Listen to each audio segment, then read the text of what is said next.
এক মধ্যবিত্ত পরিবারের ছেলে মাধ্যমিক পরীক্ষায় ৯৫% নম্বর পেয়েছে।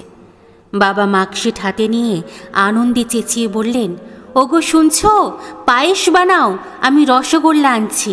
তোমার ছেলে মাধ্যমিকে ৯৫% নম্বর পেয়েছে। মা রান্নাঘরের থেকে প্রায় দৌড়ে এসে বললেন, কি বললে, আমাকেও দেখাও।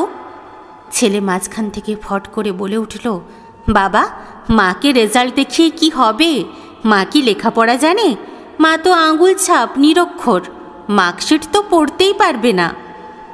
মায়ের চোখ ভিজে উঠল। আঁচল ঢাকা দিয়ে রান্নাঘরে চলে গেলেন পায়েস তৈরি করতে। ছেলের কথা শুনে বাবা বললেন, হ্যাঁ রে, এটা সত্যি তোর মা পড়তে পারেন না।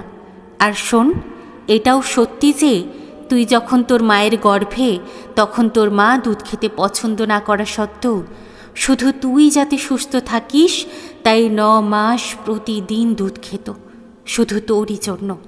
কেননা ও নিরক্ষর ছিল।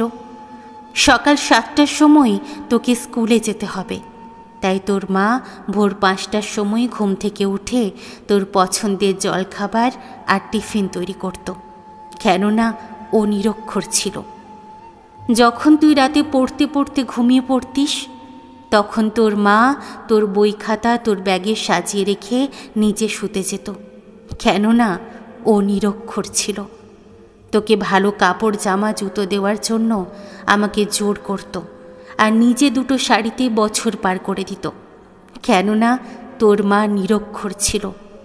তোর মা ভালো ভালো খাবার বানিয়ে তোকে আমাকে খাইয়ে নিজে যা হোক কিছু খেয়ে নিত, কেননা তোর মা নিরক্ষর ছিল। এই কাগজের টুকরোটাতে যে নম্বর তুই পেয়েছিস তা তোর মায়ের দান, জেনে রাখিস। সেদিন থেকে ধরতে গেলে তোর মায়ের ডিগ্রি পিএইচডির ওপরে, আর তুই বলছিস নিরক্ষর। মা তোর সবচেয়ে বেশি ডিগ্রিধারী শিক্ষক। যা, মায়ের পা ধরে ক্ষমা চেয়ে আয়। ছেলে বুঝতে পারল সে কত বড় অন্যায় করেছে, মায়ের বুকে কতটা আঘাত করেছে। সে কাঁদতে কাঁদতে রান্নাঘরে ঢুকে গেল। অনেক সন্তানই নিজেদের মা বাবাকে অপমান করে, ছোট ছোট কারণে রাগ দেখায়, অভদ্র ভাষা ব্যবহার করে কথা বলার সময়। তাদের একবার ভেবে দেখা উচিত যে মা বাবারা তাদের জন্য কত কষ্ট সহ্য করেন।